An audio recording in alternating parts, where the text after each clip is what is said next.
아까 김현석 교수님께서 말씀하신 대로 저 전공은 동아시아 근현대 건축 쪽입니다. 시작은 한국 근현대 건축에서 시작했고요. 지금은 좀 범위를 넓혀서 동아시아로 확대해서 연구를 하고 있습니다. 그래서 중국이라든지 일본 많은 도시들 건축들 연구를 하고 있고요. 그 과정에서 이제 당연히 건축 역사가 이제 인문학 쪽의 일부이기 때문에 동아시아 철학하고 그다음에 역사에 대해서 많은 공부를 해왔습니다. 그래서 오늘 말씀드릴 내용도 장자 철학에 관한 건데요. 그렇다고 해서 제가 장자 철학을 전공하지는 않습니다. 근데 도시와 역사와 관련해서 좀 필요한 부분들 좀 이제 몇 가지 인용하는 정도 수준, 그렇게 보시면 될 것 같아요. 먼저 제 발표를 시작하면서 세 가지 문제점을 한번 제기를 하고 싶습니다. 먼저 우리가 이제 처음에 기술이라든지 여러 가지 첨단 과학에 대해서 말씀을 해 주셨는데, 사실 말씀하신 대로 지금 현대 도시는 자본과 첨단 기술에 의해서 지배되고 있다, 그렇게 생각을 하고 있습니다. 그렇지만 과연 이런 자본과 기술에 의해서 만들어진 현대 도시가 과연 인간 본성에 적합한가라는 물음이죠. 상당히 어려운 질문인데요. 일단 첫 번째 질문이 그거고요. 두 번째는 지금 앞서 발표하신 김성도 교수님께서 잘 보여주신 것처럼 동아시아에 거대 도시들이 많이 존재를 하고 있습니다. 근데 이런 거대 도시들이 과연 우리 인류가 진화하는데 도움이 되는 건지 아니면 오히려 걸림돌이 되는 건지, 이런 거에 대한 판단을 지금 하지 않고 있습니다. 대부분 이제 연구하시는 분들이 기본적으로 어떤 인류의 진화와는 상관없이 어떤 자율적인 모형으로서 그냥 학문적으로 기술이나 이런 것을 연구하고 있는데요. 여기에 대해서 한번 의문점을 던져보는 것도 의미가 있지 않나, 그렇게 생각을 하고 있습니다. 세 번째는 이제 제가 생각하기에는 이런 동아시아 거대 도시들이 너무 많은 문제점을 갖고 있기 때문에 이게 과연 인류의 진화에 어떤 도움이 될 건지, 만일 부정적일 경우에 어떤 대안을 가질 건지, 여기에 대해서 한번 생각해 보는 것도 굉장히 의미가 있지 않나, 그렇게 생각을 하고 있습니다. 제가 보기에는 지금 현대 도시 문명이 큰 전환기에 서 있다고 생각을 합니다. 물론 이 전환기가 이제 처음은 아니고요. 이미 산업혁명 이후에 한번 경험을 했습니다. 그리고 그 산업혁명 이후에 도시적 모델이 지금까지 유지를 해왔다고 저는 생각을 하고 있고요. 그렇지만 이 모델이 더 이상 진행하기에는 너무나 많은 문제점을 내포하고 있기 때문에 다시 한번 도시 문명에 대해서 생각해 봐야 되지 않나 하는 생각을 갖고 있고요. 그래서 도시 문명에 대한 어떤 새로운 통찰이 필요한 시기라고 생각을 하고 있습니다. 여기에는 여러 가지 요인이 있다고 생각을 하는데요. 그 중에 하나가 이제 여기 지금 사진에 보신 것처럼 엄청난 오염과 어떤 거주하기 힘든 그런 환경적인 문제가 가장 크다고 생각을 하고 있고요. 두 번째는 이제 어떤 새로운 기술이라든지 이런 것이 굉장히 빨리 바뀌어가지고 우리가 거기에 대응할 수 있는 도시 체계를 한번 생각해 보면 또 중요하다고 그렇게 생각을 하고 있습니다. 그리고 어떤 우리가 지금 살고 있는 어떤 정주 모델들, 그러니까 가령 인구 1000만을 수용할 수 있는 도시랄 경우에 거기에 필요한 거주 시설이나 교통 시설들, 그다음에 여러 가지 인프라들, 이런 것들이 너무나 많은 비용을 요구를 하고 있기 때문에 과연 우리가 그 정도 비용을 낼 만한 환경을 만들어 주고 있는 건지, 여기에 대해서 근본적으로 한번 성찰을 해봐야 될 필요가 있지 않나, 그렇게 생각을 하고 있고요. 그래서 이번 발표를 통해서 그런 거 한번 생각을 해봤으면 좋다고 생각을 하겠습니다. 제가 보기에는 지금의 어떤 여러 가지 도시 문제들, 환경 문제들은 단순히 어떤 기술적이고 방법론적인 차원에서 해결될 수가 없다고 저는 생각을 하고 있습니다. 아마 공학 하시는 분들 여기에 대해서 제 반론이 있을 수 있다고 생각을 하고요. 기술적으로 그것이 해결 가능하다고 그렇게 생각하시는 분도 있겠지만, 저는 이것이 이제 그런 차원을 넘어서고 있다 그렇게 생각을 하고 있습니다. 그래서 이런 문제는 좀 더 깊은 그 세계 인식이나 세계 전망과 연관되어 있다고 그렇게 생각을 하고 있고, 그래서 그 어떤 기술적인 측면 아니면 방법론적인 측면 이런 차원이 아니고 우리가 도시를 근본적으로 어떻게 볼 것이고 이 세계를 어떻게 볼 것인지 이런 근본적인 성찰이 요구된다고 그렇게 생각을 하고 있습니다. 사실 그 요즘 제가 완전히 그 장자 철학에 빠져 있습니다. 그 뭐 바이블처럼 그냥 집하고 학교에서 연구실에 장자 책을 놓고서 계속 읽고 있고요. 어제도 사실 그 설계사무소 가서 이 장자의 그 소요유라는 개념을 가지고 중국 현대 건축과 관련해서 한번 강의를 했고, 오늘도 사실 그 장자 철학에서 한번 근대적인 모델을 뛰어넘는 새로운 동아시아적인 도시 모델을 한번 제안해 볼 수 있지 않을까라는 생각을 가지게 됐습니다. 그래서 근데 이제 장자 철학을 굳이 이제 인용하려는 이유 중에 하나가 바로 우리가 지금 살고 있는 이 근대적 도시 모델과는 가장 멀리 떨어져 있는 철학책이다, 그렇게 저는 생각을 하고 있습니다. 그래서 가장 대척점이 있기 때문에 이 대척적인 것을 한번 대조해 보면 이게 우리가 살고 있는 방향이 어느 쪽으로 갈 것이다 라는 것이 조금 더 명확해질 것 같고요. 그래서 장자 철학을 끄집어내고, 두 번째는 제가 보기에는 지금 뭐 환경이라든지 생태학이라든지 여러 가지 이야기가 많이 나오는데, 근본적으로 장자 철학이 이 생태학적인 측면에서 굉장히 중요한 소스가 될 수 있다 그렇게 판단을 하고 있습니다. 그래서 장자 철학을 인용하고자 합니다. 그래서 지금 사실 너무나 많은 문제점들이 근대적 도시 모델에서 나왔다고 생각을 하고요. 이 근대적 도시 모델을 뛰어넘는 하나의 어떤 대안으로서 장자 철학을 상정을 하고 그 안에서 나온 생각들을 한번 정리를 해봄으로써 우리가 앞으로 나가야 될 어떤 도시적 방향에 대해서 한번 좌표를 설정해 볼 수 있겠다 이런 생각을 합니다. 근데 사실 이렇게 이제 생각을 하면서 살짝 회의도 드는 것이 사실입니다. 아까 처음에 기술적인 어떤 발전에 대해서 발표하신 거 듣고 너무 이제 기가 눌리는 거죠. 그쪽은 너무 이제 화려하고 어떤 그런 뭔가 목표지향적인 어떤 점을 갖고 있는데, 이건 사실 장자 철학 자체가 우리 삶의 어떤 본질적인 것이 될 수 있는가, 현대적인 인들에게 여기에 대해서 이제 사실 회의가 들 수 있다고 생각을 합니다. 그렇지만 제가 궁극적으로 이것을 지금 발제를 해서 말씀드리고 하는 것은 궁극적으로 뭔가 해결책을 제시하겠다는 생각은 아닙니다. 단지 어떤 현재 문제가 있다. 그 문제가 어떤 문제인지 한번 이것을 조명을 해보는 것 자체도 상당히 중요하다고 저는 생각을 합니다. 제가 생각하기에는 인문학적인 상상력이나 아니면 사회주의 자체가 굉장히 중요한 것이 뭐냐면, 인간 본성에 어긋날 경우에 여기에 대해서 뭔가 의문을 제기하고 그것이 맞지 않다고 이야기를 할 수 있는 그것이 않나 그렇게 생각을 하고 있고요. 만약 기술이 어떤 인간의 본성이라든지 어떤 인간의 삶에 위협이 될 경우에 그것을 컨트롤하고 제어할 수 있는 힘은 기술 자체에서 온다고 저는 생각하지 않습니다. 오히려 인문학적인 사유를 통해서 가능하지 않나 그렇게 생각을 하고 있기 때문에요. 그런 관점을 가지고 오늘 제 발표를 좀 들어주셨으면 좋겠다 그렇게 생각을 하고 있습니다. 아까 너무 김성도 교수님께서 이제 건축에 대해서 많은 걸 알고 계셔가지고 저도 이제 깜짝 놀랐는데요. 사실 아까 제가 이제 계속 반복하는 말이 근대적 모델이다, 근대적 도시 모델이라는 이야기를 했는데 여기에 대한 먼저 정의부터 간단하게 말씀을 드리는 것이 조금 혼란을 방지하지 않을까 그렇게 생각을 하고 있습니다.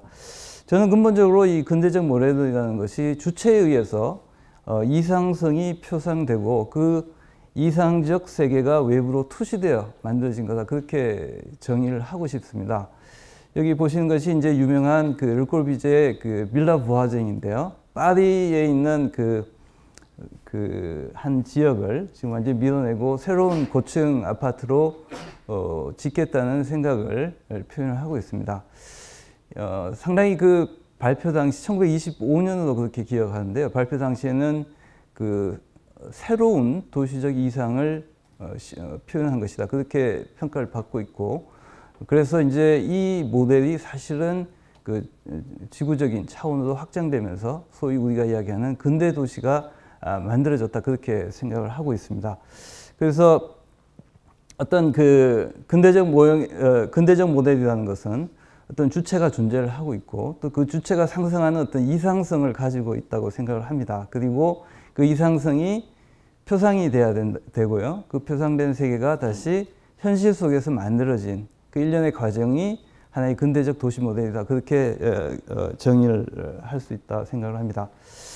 그래서 사실 그 근대가 만들어진 이후에 상당히 많은 사조들이 오가고 있습니다. 뭐 포스트 모던도 있고요. 그다음에 레이트 모던도 있고, 그다음에 우리가 건축적으로 이야기하는 해체주의 건축도 있고, 그다음에 지금 뭐 여러 가지 그 사유가 있는데, 저는 개인적으로는 이 근대적 도시 모델이 지금까지도 유지가 된다고 그렇게 생각을 하고 있습니다. 물론 이름을 계속 바꿔가고 있고요. 내용도 물론 많이 바뀌었습니다. 근데 여기가 보시면 이제 지금 보시는 것이 아부다비에 지어진 이 마스터 시티라는 그 새로운 신도시인데요. 영국의 노만 포스터가 설계를 한 새로운 도시입니다. 근데 이 신도시 모델을 보면 완벽하게 지금 친환경 도시로 지금 생각을 하고, 에너지 제로의 어떤 그 탄소 에너지 제로 발생을 제로로 만들겠다는 이상을 가지고 만든 도시입니다. 근데 뭐 경우에 따라서는 이것이 이제 근대적 모형하고는 완전히 다른 모형이라고 생각을 할 수도 있지만, 제가 보기에는 어떤 그 건축가들이 어떤 그 계획을 한 단계에서 이상성을 가지고 있다고 생각을 합니다. 그리고 그걸 현실 속에서 투사를 하고 있고요. 그 투사하는 과정에서 어떤 그 표상을 하고 있는 거죠. 리프레젠테이션을 하고 있다고 그렇게 생각을 하고 있습니다. 그런 점에서 보면 여전히 근대적 도시 모델은 유효하다, 그렇게 생각을 하고 있습니다.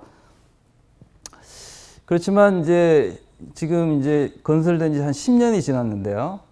상당히 많은 그 시행착오도 있고, 결과적으로는 이 목표로 한 에너지 제로, 그러니까 탄소 에너지 제로의 어떤 이상은 실현되지 않고 있습니다. 지금 이제 대충 나오는 이야기는 한 50% 정도는 절감하지 않을까, 뭐 이런 이야기는 하고 있지만, 많은 이제 문제점도 있고, 또 이 신도시가 이제 하나의 자족적인 도시 모형으로서 작동하기에는 굉장히 여러 가지 문제점도 있다고 그렇게 이야기를 하고 있습니다. 그래서 제가 보기에는 이것이 어떤 그 계획 단계에서의 문제점 때문에 실패했다기보다는 성공하지 못했다기보다는 어떤 근대적 도시 모델이 갖고 있는 한계라고 그런 생각을 하고 있고요. 그런 점들이 이제 사실 그 중국에서 굉장히 많이 지금 반복이 되고 있습니다. 이것은 지금 2007년에 중국하고 싱가포르 정부하고 같이 협력을 해서 텐진 근처에 있는 한 매립지를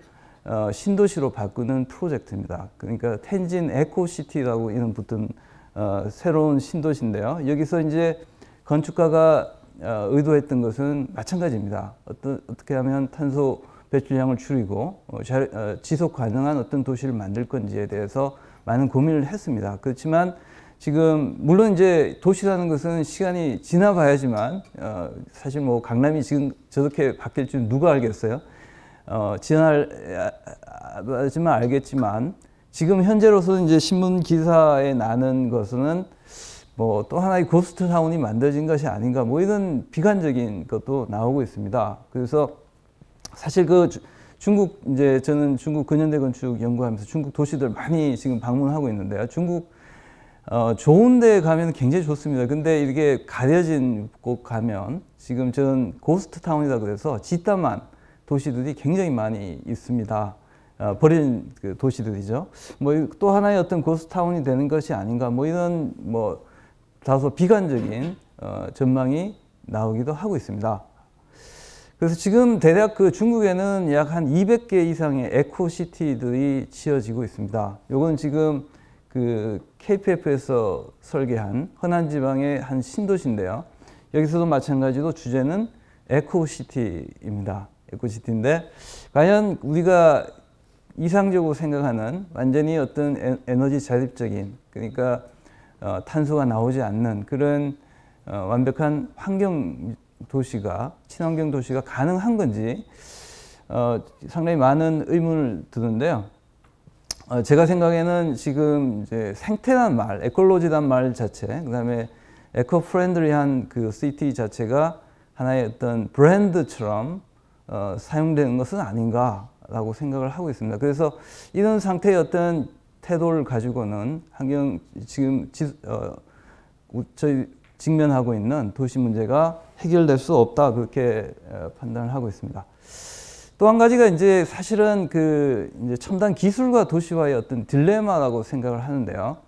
사실 그 도시계획가들이 많이 이상적으로 생각하는 것이 최첨단의 도시 기술을 도시 속에 집어넣으면 도시가 굉장히 업그레이드 된다는, 사실 어찌 보면 환상과 같은 생각을 갖고 있습니다. 근데 실제 최근에 이제 그 여러 가지 신도시들 조사를 해보면 설치된 첨단 기술들이 조금만 시간이 지나도 바뀌어 버립니다. 가장 대표적인 경우가 이제 마스터시티에서는 자동차 없는 도시를 구현하기 위해서 세계 최초로 이제 개별적인 공공 이동 수단을 제안을 하고 있습니다. 이것은 이제 지금 어디 가든지 가고 싶은데 그 개인이 타고 갈 수 있는 이제 공공시설, 교통시설을 집어넣는데요.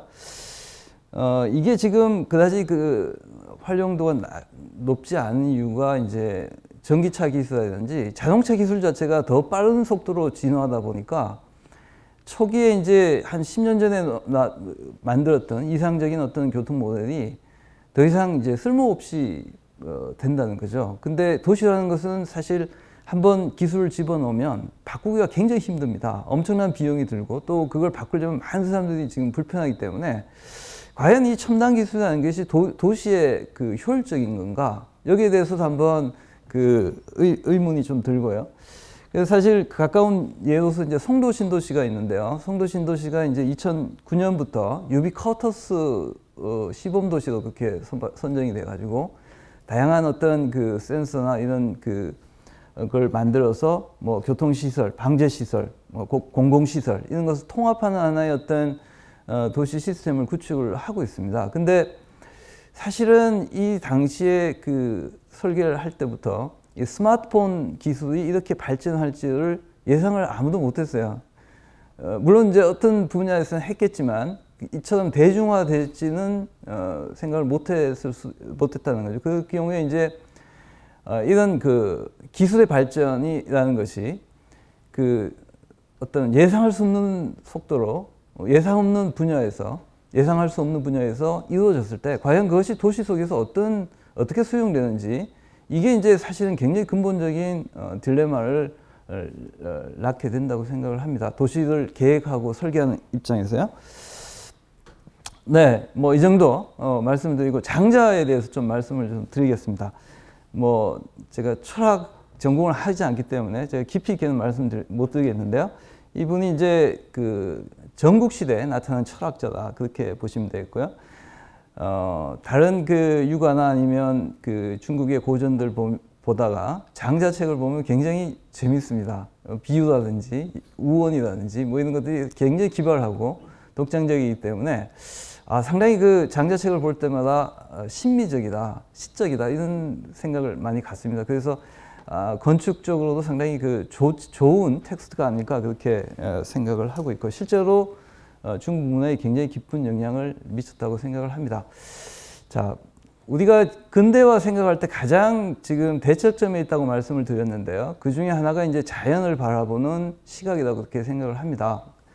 장자나 노자나 마찬가지로 도가의 어떤 철학자들은 자연을 이제 영어로 우리가 알고 있는 네이처나 그런 개념으로는 생각하지 않죠. 그 대신 이제 한자 뜻 그대로 스스로 그러한 것 이렇게 이제 번역밖에 될 수밖에 없는데 조금 다른 방식으로 자연을 생각을 하고 있습니다. 그래서 자연은 스스로 생하고 스스로 화하고 스스로 조화를 이룬다는 생각을 가지고 있었습니다. 그래서 사실 요번에 이제 셀프 이볼빙이라는 말을 만들어낸 게 사실은 그 장자 철학에서 나온 생각이고요. 근데 아마 오늘 이제 시작하기 전에 선생님, 발제자 선생님하고 이야기할 때는 또 다른 각도에서 아마 보시는 분도 계시는 것 같아요. 근데 원래는 이제 그런 생각을 갖고 있고요. 그래서 이제 도덕경에 보면 이런 이야기가 나오죠. 사람은 땅을 본받고, 땅은 하늘을 본받고, 하늘은 돌을 본받고, 돌은 자연을 본받는다. 이런 이야기를 하고 있습니다. 그러니까 아마 제 생각에는 노자나 장자나 어떤 그 궁극적으로 성취해야 될 어떤 방향이 어떤 자연에 있지 않나 생각을 하고 있고요. 그 중에서 어떤 자연의 조화로움에 있지 않나 그렇게 생각을 하고 있습니다. 그 자연 속에서 인간은 그 하나의 어떤 양태다. 굉장히 어떤 그 부분적인 걸로 그렇게 이해를 하고 있습니다. 그래서 이제 장자 철학은 계속해서 이제 주체를 부정하는데요. 이게 사실은 어려운 주제입니다. 왜냐하면 우리가 근대성이라는 자체가 주체를 기반으로 해서 이제 만들어진 주체가 중요한 그 개념이기 때문에, 물론 이제 지금 이제 후기 구조주의 철학자들 이런 분들은 이제 주체에 대한 새로운 해석을 내놓고 있지만 여전히 이제 주체는 어려운 문제인데요. 근본적으로 장자는 이 주체, 무기라는 이야기를 쓰고 있는데요. 자기를 없애는 것, 주체를 부정하고 제거하고 그걸 통해서만 자연과의 합의를 이룰 수 있다라는 것이 장자의 기본적인 생각입니다. 그래서 그런 점에서 어떤 근대성과는 굉장히 다르다고 생각을 하고 있고요. 특히 이제 이 근대 이후에 이제 자연이라는 것은 상당히 그 주체에 의해서 표상된 하나의 세계로 객관적인 어떤 대상으로 그렇게 머물게 됩니다. 그 도시계획에 가장 그 극단적으로 나타나는 것이 바로 이런 그 프레데릭 옴스테드가 설계했던 뉴욕의 센트럴 파크 같은 데인데요. 여기 보시면 이제 엄청난 도시 구조 안에 갖춰진 기하학적인 어떤 도시 공원, 이것이 이제 그 근대인들이 상상했던 어떤 도시의 어떤 자연의 모습입니다. 근데 이것은 완전히 제가 보기에는 어떤 장자적인 의미에서의 어떤 자연은 스스로 생성돼서 변화하고 조화로움을 찾아 나가는 것과는 굉장히 대척적인 위치에 있지 않나 그렇게 생각을 하고 있습니다. 처음에 말씀드릴 때요. 근본적으로 이게 이제 우리가 갖고 있는 도시 문제가 해결될 수 없는 것이 바로 근대적 모델이 바로 인간의 어떤 욕망이라든지 어떤 자본과 같은, 자본이라는 것은 사실 욕망을 그 개량한 거죠. 어찌 보면 그것에 근거를 하고 있기 때문에 바꾸기가 힘든 문제라고 생각을 합니다. 그래서 이게 근본적인 통찰이 필요하다고 그렇게 말씀드렸는데요. 그래서 장자는 여기에 대해서 뭐라고 이야기했냐면은 물건에 의해서 스스로를 잃게 되고, 스스로는 이제 자기를 잃게 되고요. 그리고 세속 때문에 본성을 잃는다고 그렇게 얘기했습니다. 그래서 제가 보기에는 이 공간, 그 다음에 자연, 장소의 어떤 본원적인 의미가 바로 이익, 자본, 그 다음에 욕망에 의해서 이게 스스로를 그 의미를 잃게 된다고 아마 경고를 주는 거고요. 그런 관점에서 노자의 텍스트를 뭐 읽을 수 있지 않나 그렇게 생각을 합니다. 제가 인터넷에서 검색하다가 나온 문구를 한 개 제가 했는데요. 세종시, 저는 상당히 공감을 하고 있습니다. 그 설계 과정이라든지 이념에 대해서 참여정부에서 했던 굉장히 중요한 그 도시 프로젝트라고 생각하는데, 지금 최근에 한번 방문을 했는데 완전히 도시가 바뀌었습니다. 뭐 사실 저층 중심의 어떤 전원적인 도시를 생각했는데 지금 뭐 30층짜리 막 지어지고 있습니다. 아파트. 그러면서 이제 밑에 붙은 것이 완판입니다. 완전히 부동산 어떤 열기에 휩싸여 있고요. 이런 것이 이제 도시를 만드는 장자적인 측면에서 보면 완전히 그 대척적인 부분이 아닌가 그렇게 생각을 하고 있습니다. 이것은 지금 샹하이의 모습을 보고 있는데요. 제가 생각에는 어떤 그 오히려 지금 서구 도시들이 훨씬 더 장자적인 측면에서 이상에 가까운 그 친환경 도시를 만들어내고 있습니다. 거기에 비해서 동아시아 도시들은 훨씬 더 그 야만적인 어떤 자본주의가 굉장히 강력하게 작용하고 있는 무대가 되고 있지 않나 그렇게 생각을 하고 있고요. 과연 이런 곳에서 살고 있습니다. 그래서 이제 그 끊임없이 장자가 주장하는 것이 부정해야 될 세 가지가 나오는데요. 첫 번째가 어떤 공로, 공교로움, 아니면 명예 같은 것들, 그 다음에 이익과 그 다음에 기교, 세 가지를 끊임없이 이제 부정을 하고 있는데, 이것이 사실은 지금 자본주의 그 도시 모델에서는 가장 중요한 기본 근거로 작용을 하고 있습니다. 그래서 장자 철학에서는 뭐 이 세 가지는 반드시 잊혀져야 된다라는 것이고요. 그래서 사실 그 최근에 이제 건축의 공공성과 관련해서 많은 논의들이 오가고, 또 이 풍경에 관한 문제, 건축과 도시와 조경을 통합할 수 있는 풍경에 관한 논의들, 뭐 이런 것들이 이제 한국 건축계에서 나오고 있는데, 그런 것들은 어찌 보면 장자적인 어떤 사유와 상당히 일맥상통한 것이 아닌가, 그런 생각을 해봅니다. 그 다음에 이제 장자와 관련해서 굉장히 중요한 것이 이제 그 무용지용이라는 말인데요. 즉 뭐냐면은 그 사람들은 모두 쓸모가 있는 것에 쓰임을 잘 알고 있지만, 쓸모가 없는 것의 쓰임은 아무도 모른다, 그렇게 이야기를 하고 있습니다. 이건 이제 노자 사상과도 상당히 일맥상통하고 있는데요. 그렇지만 그래서 이제 이 무용지용이라는 것이 어찌 보면 굉장히 역설적인 말이지만, 쓸모가 없는 것이 쓸모가 있다, 그렇게 이야기하니까. 하지만 어떤 이런 말이 현대 도시계획가들한테 굉장히 큰 깨달음을 주고 있지 않나, 그렇게 생각을 하고 있습니다. 사실 아까 세종시 말씀을 드렸는데, 처음에 계획을 하면서 이제 중간을 비워뒀어요. 그러면서 이제 저곳이 어떤 그 원형 그대로의 자연과 강과 그리고 어떤 그런 것을 이제 보존을 하자는 취지인데, 아마 최근에 갔을 때는 저곳에 이제 지금 또 그 박물관 단지라든지 여러 가지 어떤 시설을 계획을 하고 있는데, 사실 저런 비어진 공간 자체가 어찌 보면 그 쓸모가 없는, 그렇지만 훨씬 더 큰 차원에서의 어떤 효용성을 가지는 그것이 아닌가, 저는 그렇게 생각을 하고 있고요. 그것이 사실은 동아시아 건축과 도시를 관통하는 핵심적인 생각이라고 생각을 하고 있는데, 사실 지금의 어떤 도시계획적인 측면에서 아니면 건축적인 측면에서 보면 이런 점들이 상당히 지금 사라져가고 있다, 그렇게 생각을 하고 있습니다. 그 다음에 이제 좀 한 가지 말씀드린 게, 이제 그 근본적으로 이 세계 자연이 자생자화한다, 만물이 자화한다, 그렇게 이제 이야기를 하고 있는데요, 장자가. 제가 보기에는 이 근대 지금의 도시계획의 가장 치명적인 문제가 뭐냐면은 이 미래에 일어날 변화에 대한 예측 불가능한 겁니다. 그러니까 사실 근대적 모델이라는 것은 지금의 차원에서 상상하고 이해할 수 있는 이상성에 대한 표현이다, 그렇게 말씀을 드렸는데요.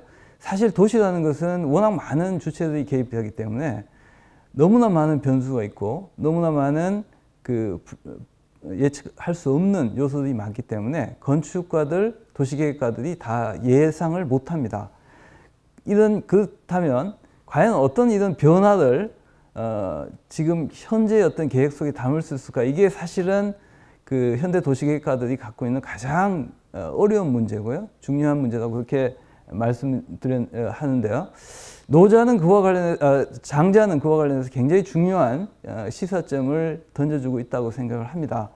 그래서 제가 보기에는 장자 철학은 근본적으로 어떤 플라토닉한 그 이상성은 가지고 있지 않되, 대신에 어떤 그 변화의 가능성을 열어놓고 있고, 그 변화의 가능성을 어떻게 끌고 갈 것인가에 대한 명확한 생각은 표현을 하고 있다고 생각을 합니다.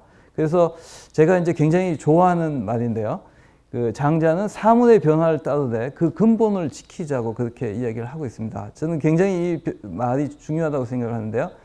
이 테크놀로지라든지 여러 가지 어떤 도시가 갖고 있는 변수들이 많기 때문에 이 변화는 필연적으로 이제 수용할 수밖에 없지만, 그 근본은 지켜야 된다라는 것이 취지라고 생각하고 있고요. 그 근본을 어디에 둘 것이냐, 어떤 부동산적인 어떤 개발의 어떤 이익에 둘 것이냐, 아니면 아주 첨단 기술의 어떤 실현에 둘 것이냐, 아니면 보다 인간적인 차원에서의 어떤 그 삶에 둘 것이냐, 이것은 아마 제 생각에는 답이 명확하다고 생각을 합니다. 그래서 이런 관점을 유지하는 것이야말로 장자적인 어떤 철학에서의 어떤 현대 도시계획이 아닐까 그렇게 생각을 하고요.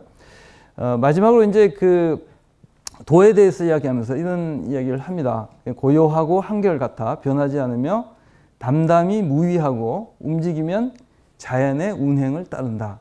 굉장히 그 숙고할 만한 이야기를 지금 이야기를 하는데요. 뭐 이런 말 통해서 아마 요건 제가 간단하게 지금 인용하는데 사실 그 이 변화에 대한 것들을 지금 도시계획적으로 표현을 하고 있는데 가장 우리 송도 신도시를 지금 OMA라는 네덜란드 건축가들이 계획을 했습니다. 근데 그 과정에서 이제 그 한국화되면서 어떻게 변하고 또 이것이 이제 미국 건축가 사무실인 KPF라는 사무실에서 이제 지금 설계를 다시 맡아서 하는데요. 지금 요번 이제 9월에 전시회를 개최하면서 굉장히 중요하게 볼 부분이 뭐냐면 어떤 이런 그 서구적인 그 도시계획이 어떻게 한국화되면서 어떻게 바뀌고 하는 과정을 지금 굉장히 심층적으로 지금 따져보고 있습니다. 근데 서구 건축가들은 훨씬 더 어찌 보면 장자적인 의미에서의 변화를 도시에 실현하려는 가능성을 열어두고 있다고 생각을 합니다. 이 송도 신도시를 계획하면서 그 랭크라스라는 건축가가 네트워크를 이야기를 하고 있고요. 그다음 밴드라는 개념을 이야기하는데 그 밴드의 개념이 아마 제 생각에는 제가 해석하기에는 그 도시에서 장자가 이야기한 기본적으로 지켜야 될 근본이 뭔지에 대한 이야기를 하고 있고요. 그 나머지 뭐 페이티오나 이런 유보지 같은 비어진 곳은 시간에 따라서 채워질 수 있는 가능성을 남겨두는 뭐 이런 도시계획 방법이